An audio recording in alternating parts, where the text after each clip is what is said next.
তো বন্ধুরা, আমাদের নেক্সট ডেস্টিনেশন শিলংয়ে ছিল এয়ারফোর্স মিউজিয়াম। সকাল সকাল চলে গেছিলাম, আমাদের হোটেল থেকে খুবই কাছে ছিল। এই প্রথমবার আমি কোনো আর্মি কিংবা এয়ারফোর্স মিউজিয়ামে গেছিলাম। এখানে নানান রকমের জিনিস দেখে খুব গর্ব হচ্ছিল। হ্যালো এভরিওয়ান, এই যে আমরা আর্মিদের মিউজিয়ামে চলে এসেছি। দেখো কত সুন্দর মিউজিয়াম, এয়ারফোর্স মিউজিয়াম। বাইরেও আছে, বাইরে তো ছবি তোলার কি নেই, তো এখানে শিলংয়ের কাছে এটা। ফটোগ্রাফি অ্যালাউড ছিল না বলে বাইরের তাই জিনিসগুলো দেখাতে পারলাম না। আমার ছেলে নানান রকমের প্লেন আর রকেট দেখে এক্সাইটেড ছিল।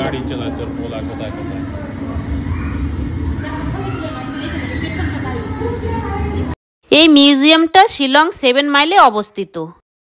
টাইমিং হলো সকাল 9:30 থেকে সন্ধ্যে 5টা অবধি। বুধবার আর রবিবার বন্ধ থাকে। এখানে ঢুকতে কোনো এন্ট্রি ফি লাগে না।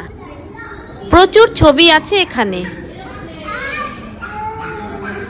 বিভিন্ন রকমের এরোপ্লেনের বড় এবং ছোট মডেল রাখা আছে। যুদ্ধে ইউজ করা অনেক রকমের বোমা, রকেট ও আছে ওখানে।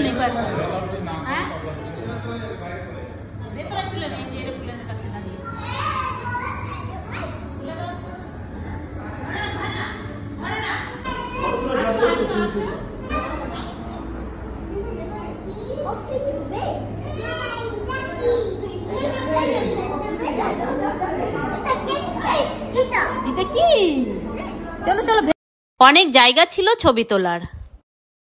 আমরাও ফাইটার পাইলটের মতো দেখতে লাগছিলাম।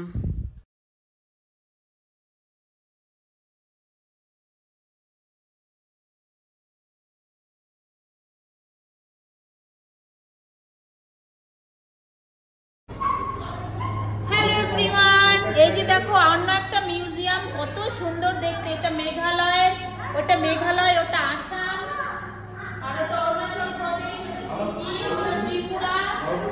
দেখেছো কত সুন্দর মিউজিয়াম।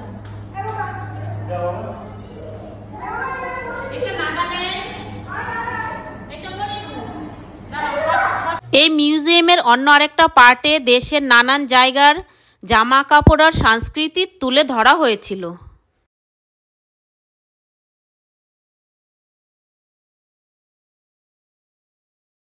বাইরে একটা বড় হেলিকপ্টারের কাছে কয়েকটা ছবিও তুলে নিলাম।